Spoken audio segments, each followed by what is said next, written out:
பிரியமானவர்களே, அன்பின் வாழ்த்துக்கள். கடந்த பதிவிலே என்னுடைய பேரன் கேட்ட கேள்விக்கு நான் பதில் சொல்லவில்லை. அதற்கு தொடர்புடைய ஒரு காரியத்தை விளக்கமாக பார்த்தோம். சரியா? இந்த பதிவில் கேள்விக்கு விடைய பார்த்துருவோமா? சரி. நீ என்ன கேள்வி கேட்டா திரும்ப சொல்லு. ஊழியக்காரங்களை குறை சொல்லலாமா, அல்லது ஊழியக்காரங்களை தவறு செய்த குறை சொல்லாம கர்த்தர் பார்த்து கொள்வாரு விட்டுறணுமா? அதான் கேள்வி.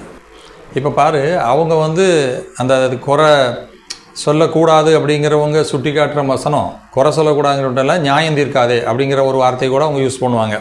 1 கொரிந்தியர் 4ஆம் அதிகாரம் 5ஆம் வசனத்தை சொல்கிறாங்க பாரு. ஆனதால் கர்த்தர் வருமளவும் நீங்கள் காலத்துக்கு முன்னே யாதொன்றை குறித்தும் தீர்ப்பு சொல்லாதிருங்கள். இருளில் மறைந்திருக்கிறவளை அவர் வெளியரங்கமாக்கி இருதயங்களின் யோசனைகளையும் வெளிப்படுத்துவார். அப்பொழுது அவனுக்குரிய புகழ்ச்சி உண்டாகும். அதாவது ஆண்டவர் வரும் வரைக்கும் நீ சொல்லாத, அதான் ஆண்டவர் பார்த்துக்கிடுவார்னு இந்த வசனம் சொல்லுது. இதை எழுதுனது யாரு? பவுல். அதே பவுல் இதே சபைக்கு இப்போ 4ஆம் அதிகாரத்தில் சொல்லியிருக்கிறாரா? 5ஆம் அதிகாரத்தில் என்ன சொல்கிறான்னு வாசிக்கும் பாரு. அப்படிப்பட்டவனுடைய ஆவி கர்த்தராகிய இயேசு கிறிஸ்துவின் நாளிலே ரட்சிக்கப்படும்படிக்கு மாம்சத்தின் அழிவுக்காக நம்முடைய கர்த்தராகிய இயேசு கிறிஸ்து நாமத்தினாலே அவனை சாத்தானுக்கு ஒப்பு கொடுக்க வேண்டும் என்று தீர்ப்பு செய்கிறேன். தீர்ப்பு சொல்லாதங்கன்னு சொன்னவர் சாத்தானுக்கு ஒப்பு கொடுத்து ஒருத்தனை தீர்ப்பு செய்கிறேன்னு பவுல் சொல்றாரு. அப்புறம் 6ஆம் அதிகாரத்தில் என்ன சொல்றாரு பாரு. இந்த ஜீவனுக்கேற்ற வழக்குகள் உங்களுக்குள்ளே இருந்தால் தீர்ப்பு செய்கிறதற்கு சபையிலே அற்பமாக எண்ணப்படுகிறவனை நியமித்துக் கொள்ளுங்கள். ஒரு சபையில், அதே சபையில் தான் சொல்றாரு, தீர்ப்பு செய்கிறதுக்கு ஒரு தானே நியமிச்சுக்காங்க. அப்போ தீர்ப்பு செய்யாதன்னு அங்கே எழுதுறாரு பவுல். நானே தீர்ப்பு செய்கிறேங்காரு. இங்கே நீங்கள் தீர்ப்பு செய்யறதுக்கு நியமிச்சுக்காங்காரு. அப்போ பவுல் ஒன்றை சொல்லிட்டு இன்னும் ஒன்றை முரண்பாடாக என்ன செய்ய மாட்டார், பேச மாட்டார். அப்படி பேசினா பைபிளில் வராது. யாராவது யோசிப்பாங்களே, என்ன நீனே இப்படி சொல்லிட்டு செய்யாதன்னு சொல்லிட்டு செய்யின்னு சொல்கிறான்னு. அப்போ அதை தான் நான் சொல்கிறேன். இதை பிரித்து நம்ம பார்க்கணும். எந்த தீர்ப்பை செய்யக்கூடாதுன்னு பவுல் சொல்கிறாரு, எந்த தீர்ப்பை செய்கிறேன்னு சொல்கிறாருங்கிறத பார்க்கணும். இப்போ நான் 3 விஷயத்த சொல்கிறேன். தீர்ப்பு செய்கிறது அப்படிங்கிறதுல ஒரு பகுதி என்னென்னா, யாராவது ஒருத்தர் தவறு செய்யும்போது, உண்மையிலே தப்பு பண்ணும்போது, நீ செய்கிற தப்புப்பா, இந்த வசனத்தின்படி, நம்ம வேத வசனத்தின்படி தப்புப்பா அப்படின்னு சொல்லி எச்சரிக்கணும். அந்த தப்பை செய்கிறத ஒரு தீர்ப்பு செய்கிறது தான். இதை நம்ம செய்யணும். இப்போ பைபிளில் அநியாயமாக நீ பரிதானம் வாங்கினா உனக்கு தண்டனை, பெற்றோருக்கு பிள்ளைகள் கீழ்ப்படியலைன்னா தண்டனை அப்படின்லாம் வேதத்தில் இருக்குல்ல. அப்போ இப்படிப்பட்ட ஒரு தப்பை செய்யும்போது இந்த வசனத்தை சுட்டி காட்டி, அப்பா நீ இப்படிலாம் தப்பு பண்ணாத, தப்பு பண்ணால் உனக்கு தண்டனை வரும், பாவம் வரும் அப்படின்னு நம்ம எச்சரிக்கிறது ஒரு தீர்ப்பு செய்கிறது. இதை செய்யணும் அப்படின்னு சொல்லி தான் என்ன செய்கிறாரு வேதத்தில் சொல்லுது. அது ஊழியக்காராக இருந்தாலும் சரி, சாதாரண ஆளாக இருந்தாலும் சரி, யார் செய்தாலும் தவறு செய்கிறவர்களை வசனத்தின்படி நம்ம எச்சரிக்கிறது ஒரு தீர்ப்பு. இந்த தீர்ப்பை செய்யணும். செய்யாமல் இருந்தால் தப்புன்னு ஆண்டவர் சொல்கிறாரு. நம்ம பைபிளில் சொல்ல பாரு. வெளிப்படுத்தின விசேஷம் 2ஆம் அதிகாரம் 2ஆம் வசனத்தை பாரு. உன் கிரியைகளையும் உன் பிரயாசத்தையும் உன் பொறுமையும் நீ பொல்லாதவர்களை சகிக்க கூடாமல் இருக்கிறேன். அப்போஸ்தலர் அல்லாதவர்கள் தங்களை அப்போஸ்தலர் என்று சொல்லுகிறதை நீ சோதித்து அவர்களை பொய்யர் என்று கண்டறிந்ததையும் நீ சகித்து கொண்டிருக்கிறதையும் பொறுமையாக இருக்கிறது நாமத்து நிமித்தம் இளைப்படையாமல் பிரயாசப்படுகிறதையும் அறிந்திருக்கிறேன். அதாவது அப்போஸ்தலர்னு சொல்லிட்டு அப்போஸ்தலர் இல்லாமல் ஏமாற்றிட்டு வரான். இப்போ கொரிந்தியர்ல இந்த எழுதுறாரு. இன்னைக்கு நிறைய பேர் ஊழியக்காரன் சொல்லிட்டு பைபிள் படி வாழாமல், பைபிள் படி போதிக்காமல், தவறானதை போதித்து தவறானதை காட்டுறதுனால இன்றைக்கி இருக்குது. யூடியூப்பில் இருக்குது, ஊழியத்தில் இருக்குது. அப்போ அவங்கள கண்டறிஞ்சு இவன் ஊழியக்காரன் இல்லை, ஊழியக்காரனா இப்படி தான் இருக்கணும் அப்படின்னு சொல்கிறது தப்பில்லை, அதை சொல்லணும்னு சொல்கிறார். 22ஆம் வசனத்தில் அந்த வெளிப்படுத்தல் 2:20 பாரு. ஆகில் உன் பேரில் எனக்கு ஒரு குறை உண்டு, என்னவெனில் தன்னை தீர்க்கதரிசி என்று சொல்லுகிற ஏசபேல் என்னும் ஸ்திரீயானவள் என்னுடைய ஊழியக்கார வேசித்தனம் பண்ணவும் விக்கிரகங்களுக்கு படைத்தவளை பசிக்க அவர்களுக்கு போதித்து அவளை வஞ்சிக்கும்படி நீ அவளுக்கு இடம் கொடுக்கிறாய். நீ தப்பு செய்கிறத சொல்லாமல் இருக்கிறது உன் மேலே உள்ள குறைனே ஆண்டவர் சொல்கிறார். அப்போது தவறு உண்மையிலே இருக்கும்போது, பைபிளுக்கு விரோதமாக ஒருத்தன் நடக்கும்போது, போதிக்கும்போது, அது ஊழியக்காரர் இருந்தாலும் சரி, விசுவாசியாக இருந்தாலும் சரி, அவங்களுக்கு என்ன செய்யணும், எச்சரிக்கணும். இப்போ பவுல் இந்த 5ஆம் அதிகாரத்தில் அதான் செய்கிறார். ஒருத்தன் அந்த சபையில் விபச்சார பாவத்தை செஞ்சுக்கிட்டு இருக்கான், அவனை இவங்க கண்டுக்காமல் இருக்காங்க. அதை தான் எச்சரித்து நான் தீர்ப்பு செய்கிறேன்னு எழுதினார். அப்போ தவறு செய்யும்போது யாராக இருந்தாலும் அந்த பைபிள் படி சுட்டி காட்டுறது ஒரு தப்பு. இந்த தீர்ப்பை செய்யணும், செய்யலைன்னா தப்புன்னு சொல்கிறார். இன்னொரு வகை தீர்ப்பு இருக்குது. என்ன அப்படின்னா, ஒரு பொறுப்பில் இருக்கவங்க, இப்போ நான் உனக்கு தாத்தா, நீ தப்பு பண்ணுற, நீ தப்பு பண்ணும்போது உன்னை நான் கட்டாயம் என்ன செய்யணும், கண்டிக்கணும்.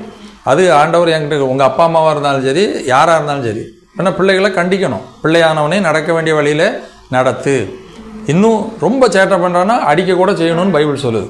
பிரம்பை கையாடாதவன் தன் மகனை பயக்கிறார், ஒரு தண்டனை. இப்போ நான் ஒரு பள்ளிக்கூடத்தில் ஆசிரியராக இருக்கேன், அங்கே சேட்டை பண்ணுற பிள்ளைகள் 2 பேருக்குள்ள பிரச்சனை வருது. அப்போ 2 பேரையும் விசாரித்து எவன் தப்பு பண்ணானோ அவனுக்கு தண்டனை கொடுக்கணும். தண்டனை கூட கொடுக்கலாம், அது ஒரு தீர்ப்பு. அந்த தண்டனையை தான் பவுல் என்ன செய்கிறாரு, அங்கே சொல்கிறாரு, நான் அப்படி அவனுக்கு தண்டனை கொடு அப்படின்னு. அப்போது இந்த நீ 1 சாமுவேலில் ஏலியை பற்றி படிச்சிருக்கியா? ஏலி பிள்ளைகள் எப்படி இருந்தாங்க? சேட்டை பண்ணிக்கிட்டு பயங்கரமாக சேட்டை பண்ணால் பேலியாளின் பிள்ளைன்னு இருக்கு. அப்போ ஆண்டவர் வந்து ஏலிகிட்ட சொல்கிறார், நீ ஏன் அவனை கண்டிக்கலை, ஏன் அவனை சத்தம் போடலை அப்படின்னு சொல்கிறார். அப்போ அந்த பொறுப்பில் இருக்கவங்க, ஒரு அலுவலகத்தில் பொறுப்பில் இருந்தால் அந்த அலுவலகத்தில் தப்பு பண்ணுறவங்கள கண்டிக்கணும், தண்டனை கூட கொடுக்கலாம். ஒரு ஆசிரியராக இருந்தால் அங்கே ஒழுக்கக்கேடுகளை தண்டிக்கணும், தண்டனை கூட கொடுக்கலாம். ஒரு பெற்றோராக இருந்தால் பிள்ளைகள் தவறு பண்ணும்போது தண்டிக்கலாம். அப்போ இந்த தண்டனை கொடுக்குற தீர்ப்பு கூட நம்ம என்ன செய்யணும், பொறுப்பில் இருக்கவங்க செய்யணும்.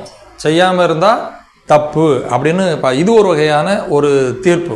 இதை செய்யாட்டா தப்பு. இன்றைக்கி அநேகர் அதெல்லாம் கண்டுக்காமல் போயிருந்தது நல்லதுன்னு நினைக்காங்க.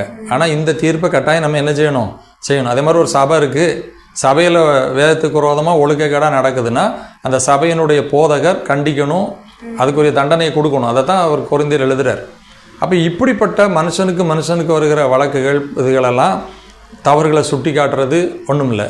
இப்போ பாரு, இப்போ இவங்க ஊழியக்காரன் குறையே சொல்லக்கூடாதுன்னு சொல்கிறாங்கல்ல, இவங்க வசனத்தை அங்கே இருக்குது இங்கே இருக்கும்பாங்க. நம்ம ஏற்கனவே நம்ம சேனலில் ஊழியர்களே குறை கூறலாமா அப்படின்னு அவங்க அந்த மோசையை விரோதமாக முறுமுறுத்தது, இப்படி மோசைக்கு விரோதமாக வந்தது, இதெல்லாம் சுட்டி காட்டுவாங்க. அதுக்கெல்லாம் விளக்கமாக நம்ம சேனலில் போட்டிருக்கோம். அதை வேணால் நம்ம டிஸ்கிரிப்ஷன் பகுதியில் கொடுப்போம், பார்க்காதவங்க பார்க்கட்டும். அப்போ அதையும் இதையும் என்ன செய்யக்கூடாது, ஒப்பிடக்கூடாது. இப்போ 3வது பவுல் தீர்ப்பு செய்யக்கூடாதுன்னு சொல்கிறாருல, அதுக்கு நம்ம இடையே கண்டுபிடிக்கணும்.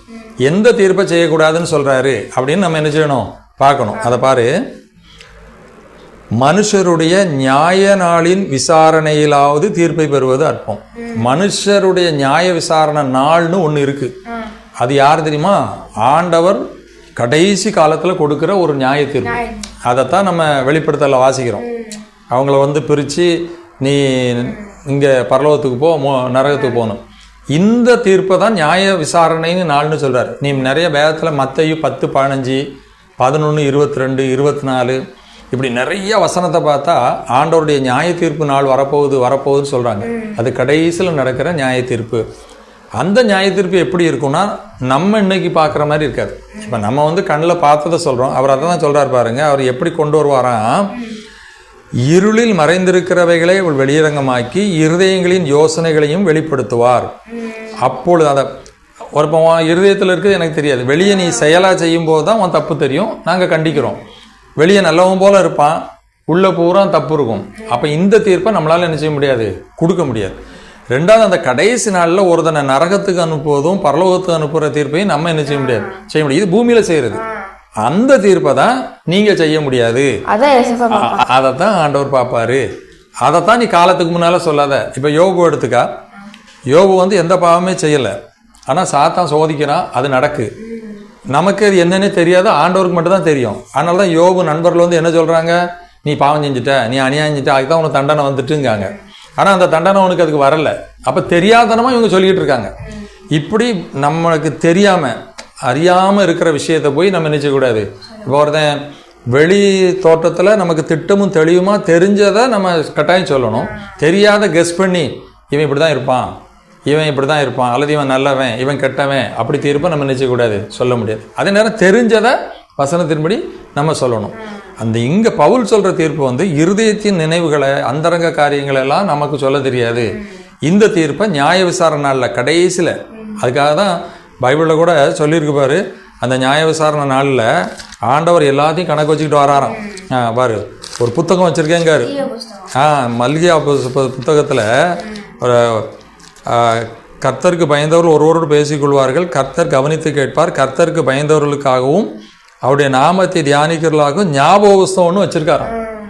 இப்போ நம்ம செய்கிறது எல்லாம் அங்கே ரெக்கார்ட் ஆகிட்டு இருக்கோம். இப்போ நம்ம கம்ப்யூட்டரில் மாதிரி, அது அந்த காலத்தில் கம்ப்யூட்டர்னால புஸ்தகம் எழுதியிருக்காரு. இதை வச்சு தான் ஆண்டவர் என்ன செய்வாராம், நியாயம் விசாரிப்பாராம். அதை தான் வெளிப்படுத்தின விசேஷத்தில் பாரு, அந்த தீர்ப்பை பற்றி எழுதுறாரு. வெளிப்படுத்தின விசேஷம் 20:12 மரித்தோராகிய சிறியோரையும் பெரியோரையும் தேவனுக்கு முன்பாக நிற்க கண்டேன். அப்பொழுது புஸ்தகங்கள் திறக்கப்பட்டன, ஜீவ புஸ்தகம் என்னும் வேறொரு புஸ்தகமும் திறக்கப்பட்டது. அப்பொழுது அந்த புஸ்தகத்தில் எழுதப்பட்டவர்களிடையே மரித்தோர் தங்கள் தங்கள் கிரியைகளுக்கு தக்க நியாய தீர்ப்பு அடைந்தார்கள். இந்த தீர்ப்பை தான் நீ காலத்துக்கு முன்னால் சொல்லாத. இப்போ உனக்கு கண்ணுக்கு என்ன தெரியுதோ, நீ என்ன பொறுப்பில் இருக்கியோ அதை நம்ம கட்டாயம் என்ன செய்யணும், சொல்லணும். அப்போ அதையும் என்ன செய்யக்கூடாது, குழப்பக்கூடாது. அந்த தீர்ப்பை அவர் மட்டும்தான் கொடுக்க முடியும். நம்ம யாரையும் நரகத்துக்கோ பரலோகத்துக்கோ என்ன செய்ய முடியாது, அனுப்ப முடியாது. நம்ம யாரையும் இருதயத்தில் உள்ள நினைவு, அவன் அந்தரங்கத்தெல்லாம் நமக்கு தெரியாது, சொல்ல முடியாது. இதை வச்சு நீ தீர்ப்பு சொல்லாத. அதை தான் பவுல் இங்கே செய்யாதங்காரு, செய்யுங்காரு. அப்போ செய்ய வேண்டிய தீர்ப்பை செய்யணும், செய்யலைன்னா தப்பு பண்ணுறோம். செய்யக்கூடாத தீர்ப்பை நம்ம என்ன செய்யக்கூடாது, செய்யக்கூடாது. இப்படி பகுத்து அறிஞ்சிக்கிட்டோன்னா அதில் குழப்பமே இருக்காது. இப்போ உனக்கு புரிஞ்சுக்கிட்டா? அப்போ இது அனைவருக்கும் நெஞ்சிருக்கும், புரிஞ்சிருக்கும்.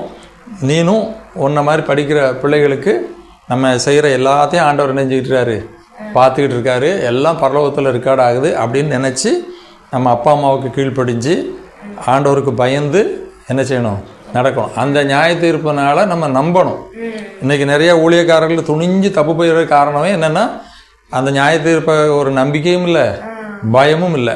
அதனால் ஊழியக்காரரை குறைச்சதான்னு சொல்லி தப்பிச்சுக்கிடவும் முடியாது. நம்ம தப்பு செஞ்சோன்னா நம்ம தப்பை ஒத்து என்ன செய்யணும், திருந்தோம். சரி, உனக்கு புரிஞ்சுக்கிட்டா? சரி, பரவாயில்ல. நல்லா சந்தமாக நல்ல கேள்வியை கேட்ட, அனைவருக்கு பிரயோஜனமாக இருக்கு நம்புகிறோம். கர்த்தர் உங்களை ஆசீர்வதிப்பாராக.